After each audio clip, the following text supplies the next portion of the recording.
जय हिंद दोस्तों, बहुत बहुत स्वागत है आपका अल्ट्रा वाईफाई स्टडी के यूट्यूब चैनल में। दोस्तों, इसके पिछले वाले वीडियोज में हम लोगों ने संविधान का भाग एक यानी कि यूनियन एंड इट्स टेरिटरी के बारे में पढ़ा था। और दोस्तों, वो जो संविधान का भाग एक था उसको हम लोग बहुत ही अच्छी तरह से डिटेल से कंप्लीट कर चुके हैं। तो दोस्तों, यदि अभी तक आपने उस वीडियो को नहीं देखा है संविधान के भाग एक को, तो पहले उसको देख लीजिए। अब दोस्तों, हम लोग पढ़ रहे हैं हमारे संविधान का भाग दो, यानी कि हमारे संविधान में कुल 22 भाग हैं, तो उनमें से हम पढ़ रहे हैं भाग दो। ठीक है। तो दोस्तों, यदि अभी तक आपने चैनल को सब्सक्राइब नहीं किया तो सब्सक्राइब कर लीजिए। चलिए स्टार्ट करते हैं टॉपिक को। देखिए, संविधान के भाग दो में नागरिकता के बारे में बताया गया है, यानी कि सिटीजनशिप, किस तरह से लोगों को नागरिकता प्रदान की जाती है और नागरिकता से संबंधित कौन कौन से आर्टिकल हैं। देखिए, संविधान का जो भाग दो है जिसमें नागरिकता बताया गया है, उसमें आर्टिकल 5 से 11 तक शामिल किए जाते हैं। यानी कि आर्टिकल 5 से लेकर 11 तक में नागरिकता के बारे में बताया गया है। देखिए, यदि देखा जाए तो भारत में दो तरह के लोग होते हैं। ठीक है, हमारे देश में दो तरह के लोग हैं। पहले तो हैं नागरिक, ठीक है, ऐसे लोग जो देश के नागरिक हैं। और दूसरे वे लोग हैं जो विदेशी हैं।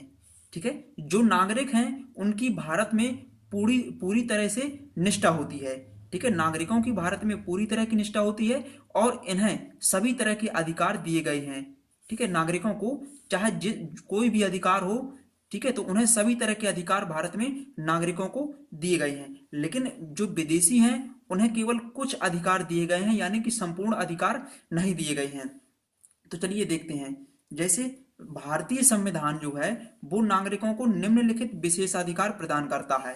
ठीक है, भारतीय संविधान नागरिकों को निम्न विशेषाधिकार प्रदान करता है और जो विदेशियों को प्रदान नहीं करता है। तो यहां पर इसको याद रखना कि भारतीय संविधान यहां पर वो चीजें लिखी हैं, ठीक है, यहां पर वो चीजें लिखी हैं निम्नलिखित में कि जो केवल भारतीयों को प्राप्त है, विदेशियों को प्राप्त नहीं है। देखिए, हमारे संविधान का जो आर्टिकल 15 है, यानी कि मौलिक अधिकार से संबंधित जो आर्टिकल 15 है, जिसमें धर्म, जाति, लिंग, जन्म स्थान इत्यादि का आधार पर विभेद का प्रतिषेध बताया गया है। तो ये आर्टिकल 15 है, ये केवल नागरिकों के लिए है, विदेशियों के लिए नहीं है। ठीक है, इसी तरह से लोक नियोजन के विषय में अवसर की समानता, यानी कि आर्टिकल 16, ठीक है, तो इसमें भी ये नागरिकों के लिए उपलब्ध है, विदेशियों के लिए उपलब्ध नहीं है।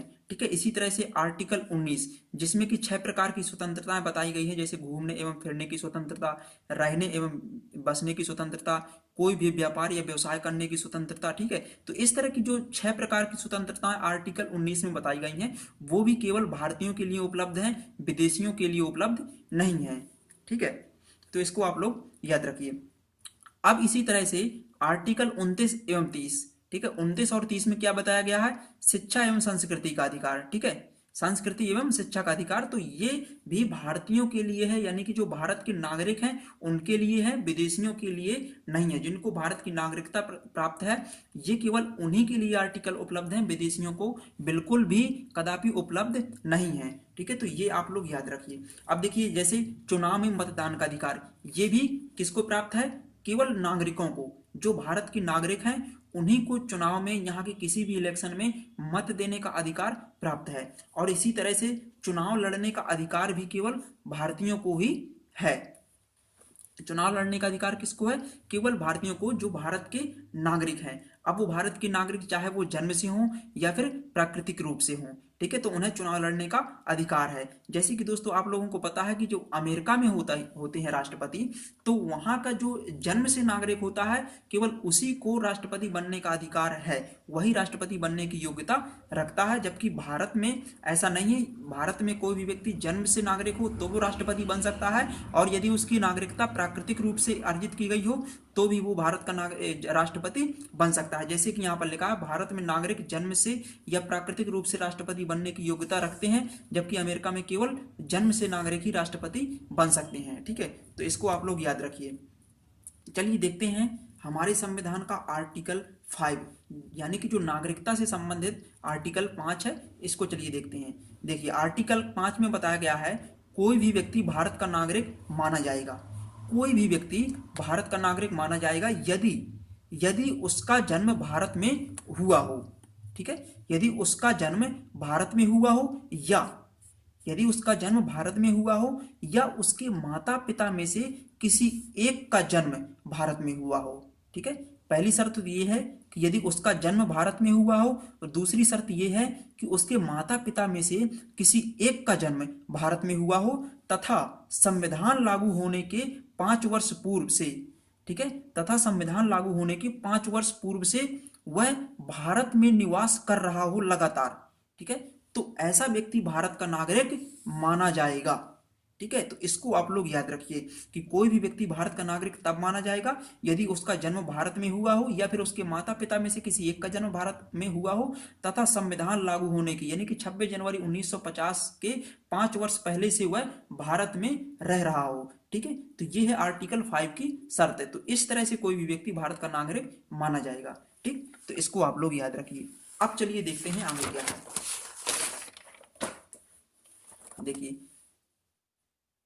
देखिए ये है हमारे संविधान का आर्टिकल 6। ठीक है, कौन सा आर्टिकल? आर्टिकल 6। देखिए आर्टिकल 6 कहता है एक व्यक्ति जो पाकिस्तान से भारत आया हो। क्या कहता है?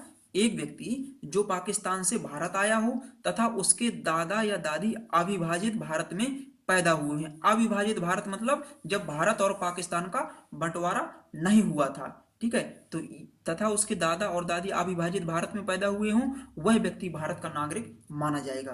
ठीक है, ये है आर्टिकल 6 की शर्त है। तो इस तरह से कोई भी व्यक्ति होगा तो वह भारत का नागरिक मान लिया जाएगा। लेकिन दोस्तों इसमें एक बात याद रखना कि वह व्यक्ति जो भारत का नागरिक माना जाएगा इस शर्त से वह व्यक्ति 19 जुलाई 1948 से पूर्व स्थानांतरित हुआ हो।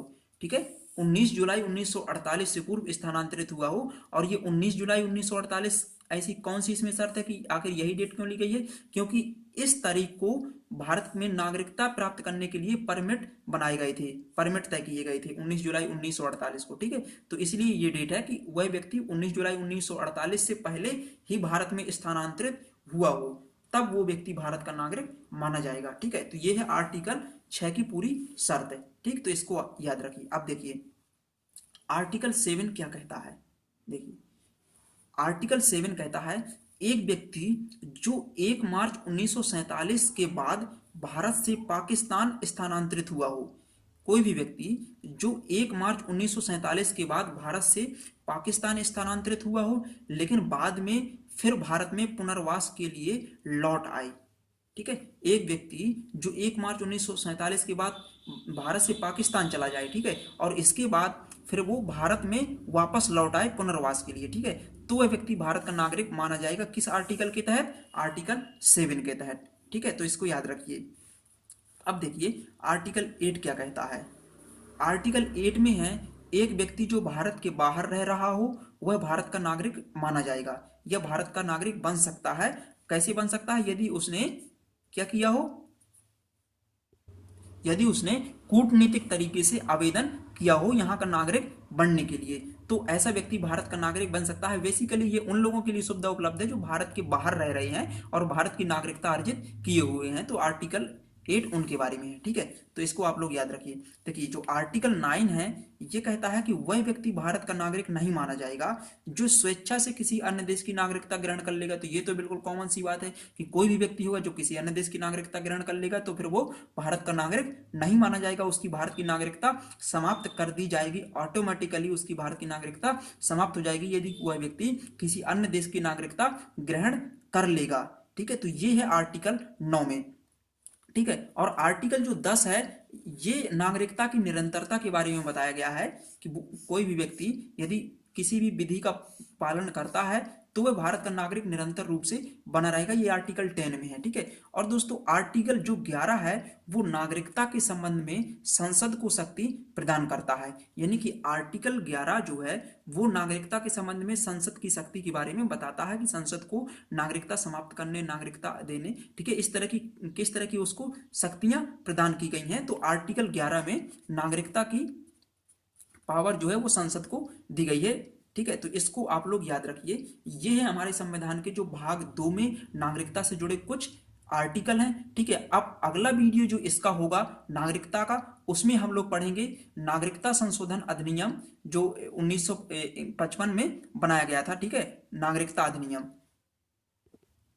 जो 1955 में नागरिकता अधिनियम बनाया गया था, उसके बारे में पढ़ेंगे। और इसको 8 बार संशोधित किया गया।